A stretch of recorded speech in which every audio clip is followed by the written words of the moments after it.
A single necromorph from Dead Space and young Hillary Rodham Clinton team up to teach us a bipartisan lesson about late-stage capitalism, human greed, wishing for immortality, and sketchily elected public representatives.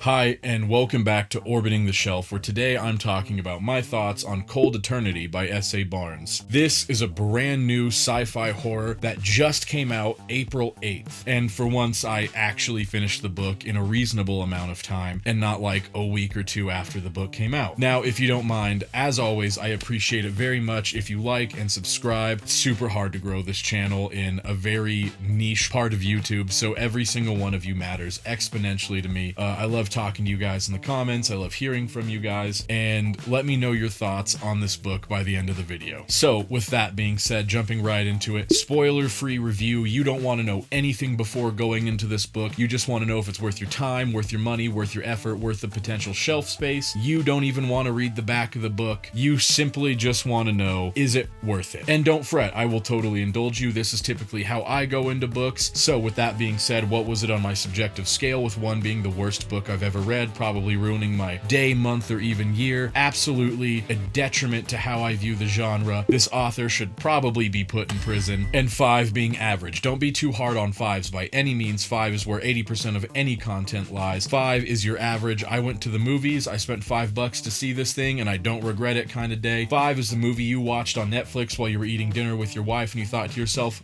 that was alright. 5, you don't regret spending the money. It was okay. It was kind of entertaining. It wasn't necessarily a waste of time. 5s are okay. I love my 5s. 10 being an absolutely genre-defining piece of work that changed the way I lived my life. I think back to this book all the time, and it's something that I'm willing to reread again and again and again. Now, 10s are very subjective, just like 1s are, and I try to be as fair as possible when rating these things, but after all, it is my heavily subjective review. So with that being said, what would I give this book on a scale of 1 through 10? I would give Cold Eternity by S.A. Barnes a strong 6.5 out of 10. Now, don't worry, this isn't a letter grade system. That's not a D, not a D minus, nothing like that. What is a 6.5 out of 10 in my opinion? Well, a 6.5 out of 10 is something that was entertaining, it was worth the shelf space, and it was kind of fun. It was all right. I don't regret spending the money. It was slightly above average. I think it was good. I think it was enjoyable, but it did kind of just feel like another release that was meant to entertain the consumer for a little bit in between lukewarm releases here and there. Now, if that is all you need to know, I bless you on your journey. Be on your way. Godspeed. Come back to the video when you've finished and let me know if you agree or disagree with any of the opinions I'm about to give you here. Now, on to the next part. I both read and listen to these books, as always, just to support the authors I review, even if I don't like the book, and give you guys a fair and honest opinion on whether or not I think the listening experience or the reading experience is better. And sometimes an audiobook transcends the written word, you know? It adds a completely different experience when you're listening to it rather than reading it. I think this is the case with pretty much any good performance. It can bring a bad book up to a good book, and it can also consequently bring a good book down to a terrible book. So I like to give my honest opinion and tell you what is worth what. Now, personally, I'm partial to audiobooks. This is pretty much how I consume every single book I dive into these days, and I pretty much only read because I need to do so to give an honest review of both products. Now, with that being said, I don't think the audiobook adds absolutely anything you wouldn't get out of the written word experience. I think you would have the exact same experience listening to this as you would reading this. I'm split 50-50 here. I would say go with God, do what you prefer. If you prefer reading the book, read the book. If you prefer listening to the book, listen to the book. I don't think the audiobook here adds absolutely anything to the experience. It's straight up just a matter of which way you want to consume the media this time. And that's not a diss by any means. The voice actor for this book did a fantastic job. She's really talented. She did excellent, but it didn't elevate the material whatsoever. And I think it's on sale on Audible right now for like 12 or 14 bucks. So I wouldn't spend a credit on this one if you're partial to the audiobook. I would just go ahead and buy this outright with your cash, because I think an Audible credit's worth like $19, and like, why spend a $19 credit when you can just buy it for like 12 or 14 bucks. As far as shelf space goes, personally, I wouldn't really care to have this one sitting on my shelf. It doesn't really matter to me. I would go ahead and just save yourself a couple bucks and buy this one on Kindle. It's still a good book. It's just not really worth that very precious shelf space that most of us Gen Z and millennials are relegated to in our small apartments these days. This is a book that will live happily in your Kindle library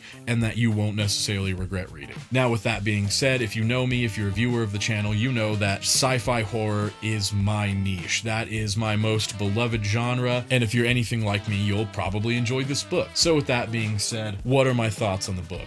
Well, things I liked, the story felt pretty unique and interesting. The main character is a relatively sort of interesting main character with sort of interesting motives, and she's easy to buy into. She's a character that's easy to relate to on a surface level. You understand her motives, you understand what she's working towards, you understand what she's running away from. It's not a character you'll necessarily resonate with on like a deep level. This isn't a character that will live in your mind and feel like a real person. This is a character that is, on paper, an okay built character. Now, with that being said, the story overall, I thought, was sort of mediocre, but it's still entertaining, and like you've heard me say a million times, so long as a book doesn't break the cardinal sin of being boring, I can let a lot slide. And the book is certainly not necessarily boring. It's pretty interesting. With that being said, there isn't a whole lot to rave about when it comes to this book. It kind of just felt like an entertaining-ish sci-fi horror story. The character didn't feel that original, the motives didn't feel that original, the monster in the book didn't feel super original. I felt like we played sort of fast and loose with the ending and wrapped things up kind of quickly and conveniently, and nothing in this book really caught my interest like super hard, you know? It just felt like a book that was like lukewarm, but still fun enough to warrant being above average. And I've read S.A. Barnes' previous works, granted a very long time ago, and it always just feels like the story structure and the characters and the motives and the monsters are all kind of always sort of just the same, if you know what I mean. I feel like I'm just always reading the same book rehashed slightly differently. I had high hopes that this one would be like kind of sort of different, and it wasn't. It's kind of just started to feel like S.A. Barnes is a little bit of a one-trick pony, and that's fine because that trick pays well. That trick has a lot of followers, and the trick never necessarily disappoints.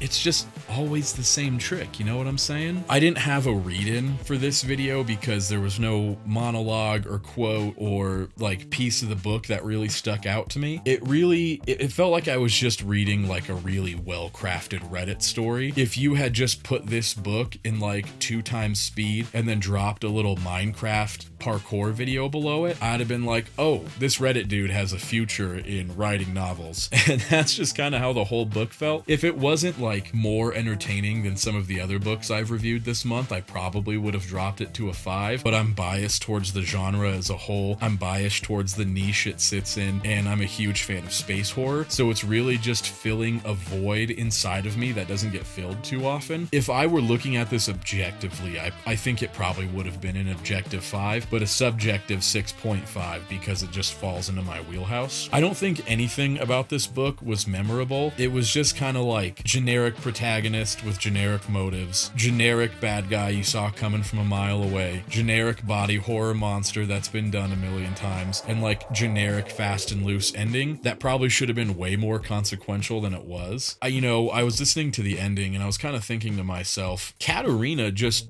spoilers here by the way, welcome to the spoiler part of the video. This is going to be a short one because there was really like nothing significant to talk about here, but spoiler warning. When I was reading the ending, I was just thinking to myself, Katarina quite literally just committed like murder on a mass scale. I'm not sure if any single person in history other than like significant perpetrators of genocide have a body count as high as Katarina does right now. She just bombed this spaceship full of like frozen people to kill a monster. She got like her whole entire rescue party killed, and she did like 6 months in like the Martha Stewart luxury penitentiary. What? And now she's just allowed to live her life scot-free and open this new shop and live guilt-free. And so many things happened in this book that should have had massive psychological impacts on a person, and it just didn't. Like, you're telling me there's no survivor's guilt because you got like an entire rescue party murdered. You didn't have any qualms about Nina, your mentor, being murdered even though she was bad to you. There's just like no second thoughts. There's no ramifications for these actions. The book just kind of felt fast and loose. That's the only way I can describe it. If it weren't interesting on a surface level, I would probably be significantly disappointed right now, but I found it amusing and I found it kind of funny and interesting. So it's getting the benefit of the rule of cool for not being boring. But holy cow, bro. It's just like, what? All right. Yeah. I mean, I have very few thoughts on this, I guess. The only takeaways I have in this review would be probably only buy it if you're super into sci-fi horror. Probably only buy it if you're scraping the bottom of the barrel for like a new horror book. But if you do decide to buy it, just know it's an entertaining time. It's a fun time, I suppose, but you're not buying a novel with any amount of depth to it. You're not gonna, these aren't characters you're gonna buy into. It's not a world you're gonna buy into. It's not a story with like ramifications, and you're not gonna walk away thinking about the book's implications for life. It was kind of just like capitalism bad, political corruption bad, kind of relatable female character good, slay monster, bunch of people die, happy ever after. It did it well enough. It did it well enough. That's all that matters. At the end of the day, the audiobook production was good, the book was well written enough, and it was entertaining. I mean, that's kind of all there is to it, man. It's a real simple, real short review, short and sweet. This was just a read for entertainment kind of book. This is probably one of those sci-fi horror movies that you see on Rotten Tomatoes with a small budget that has like a 68 to 70% audience score and like a 10% tomato meter score, and you walk away from it going, okay, all right, I suppose. Sadly, those are all the thoughts I have on it. Honestly, I think you could argue this down to even a 5.5 or a 6. It was just barely above average. I think the sheer silliness of the book just tickled me into giving it a 6.5. I was just like kind of joyed in a silly manner into giving this higher than a 5. So I could be swayed. If you think it's a 5, if you think this book is just average, even just slightly below average, sure, you know, I'll make a concession there. I can be swayed up or down. It was just a silly fun time. That's it. You know what you're getting. If you've read any of S.A. Barnes' other books, you know what you're getting. If I remember correctly, I think the author's a female. If I use like the wrong pronouns or whatever, I apologize in advance, but her books get like super popular on TikTok, and they always get blown way out of proportion into being one of those like book talk masterpieces. I've never understood why. I think it's just a social influence thing. I feel like her or her publishers like just pay a bunch of money to these book talk influencers to like really conflate how good her books are, and then all of these people go out and buy them and then like never read them, but they just want to have like trendy books sitting on their shelves, because none of her books have ever been more than just above average for me. And if you disagree,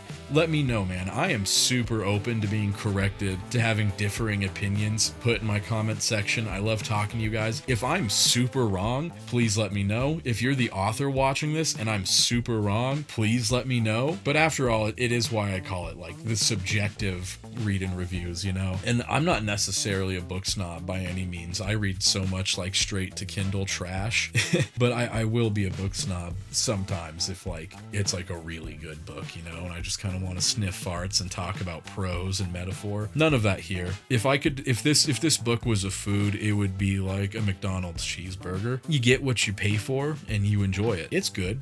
I'll come back. When she writes her 4th book, I'll come back and I'll gobble that shit up just like I would a McDonald's cheeseburger. It's kind of like Stephen King, if Stephen King's books took place in space, and you were kind of relieved that the character development was like low tier just so that you don't have to witness any more like creepy old man fetishes or like coke fever dreams. Yeah, anyways, I'm rambling now. That's all I have to say. The book's worth your time enough if you decide to buy it. I thought it was alright. It keeps to the rule of cool. Nothing's too deep, nothing's taken too seriously. It's an alright time. And if you agree, if you disagree, let me know. But that is it for me. I'm gonna be on my way on to the next book. Hopefully I'll have a second video put out soon by the end of this week. I appreciate your time. I appreciate your views. Thank you so much. And that is all. I'll see you later. Bye.